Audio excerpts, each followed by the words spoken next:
एक एकड़ जमीन और सवाल है कि कौन सी फसल देगी सबसे ज्यादा प्रॉफिट। गलत फसल चुनी तो मेहनत हो जाएगी बेकार। भारत में ज्यादातर किसान वही उगाते हैं जो सब उगा रहे हैं, लेकिन असली पैसा भीड़ में नहीं होता, सही चॉइस में छुपा होता है। और आज हम यही जानेंगे कि 2026 में आपको कौन सी फसल ज्यादा कमाई दे सकती है। सबसे पहले बात करते हैं टमाटर की। यह एक फास्ट इनकम देने वाली फसल है। एक एकड़ में करीब 60 से 80 हज़ार तक का खर्चा आता है। अगर मौसम और डिजीज़ कंट्रोल रहा, तो आप 200 से 300 कुंटल तक उत्पादन आपको दे सकती है ये टमाटर, ठीक है ना? यहाँ पे साफ होता है कि अगर सही टाइम में बेचोगे तो आप 2 से 3 लाख आसानी से पैसा कमा सकती हो। लेकिन अगर रेट गिरा तो वही आपका प्रॉफ़िट जो है वो आधा हो सकता है। अब बात करते हैं आलू की।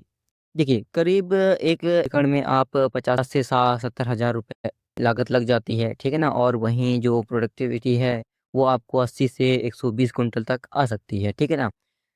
और ये प्रॉफ़िट स्टेडी रहता है, ठीक है? 50 से आप 1.5 लाख तक का इसमें आप प्रॉफ़िट कमा सकते हैं। लेकिन प्रॉब्लम यहाँ पे स्टोरेज की रहती है। अगर सही टाइम में नहीं बेचा तो प्रॉफ़िट ये धीरे-धीरे गिरता रहता है।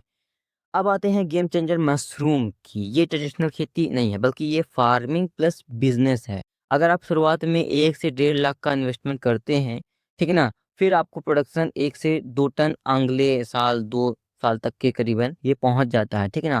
अगर सेलिंग प्राइस आप 200 से 250 के बीच में रखेंगे, ठीक है ना? तो मतलब आपको सीधा-सीधा मुनाफा 2 से 4 लाख का प्रॉफिट बिल्कुल आसानी से मिल जाएगा यहाँ पर। लेकिन यहाँ पे ध्यान देने वाली बात ये है कि इसमें टेम्परेचर कंट्रोल करने की ज़रूरत होती है और ट्रेनिंग की भी ज़रूरत होती है। दूसरा बात आता है कि ब्रोकली और जो फूल गोभी जैसे क्रॉप है वो शहरों में अच्छे दाम लाती हैं। हर्बल खेती जैसे अश्वगंधा और कम खर्च वाले जैसे अच्छा रिटर्न आपको दिला सकती हैं। अगर लॉन्ग टर्म में आप खेती करना चाहते हैं तो आप आंवला या आम में अपना इन्वेस्टमेंट कर सकते हैं। अगर तुम बिगिनर्स हो या फिर स्टूडेंट हो तो मशरूम या टमाटर हर्बल खेती के लिए एक स्मार्ट तरीका है। खेती में प्रॉफिट फसल नहीं बल्कि सही डिसीजन से आता है, ठीक है? तो आज से फार्मिंग मत करो और स्मार्ट फार्मिंग शुरू करो, ठीक है?